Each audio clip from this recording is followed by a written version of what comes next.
Welcome to another video on my channel. Today we're making chewy 5-ingredient oatmeal breakfast cookies. We're going to need 1 ripe banana, 100 grams rolled oats, 4 tablespoons nut butter, 80 grams berries of choice, and 20 grams chocolate chips if you like. We're going to start by lining a tray with parchment paper. Now we're going to mash the bananas with a fork in a big bowl.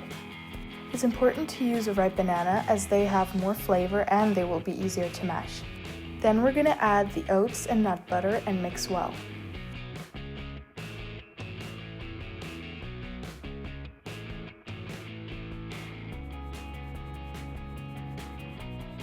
And lastly, we're going to fold in our chocolate chips if using and berries.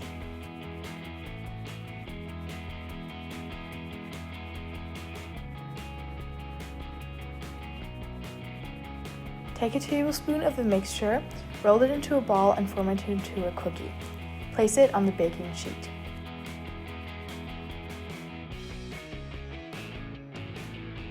Now we're going to bake our cookies at 180 degrees Celsius for about 15 minutes until they're golden around the edges. Take out and cool before serving. Enjoy!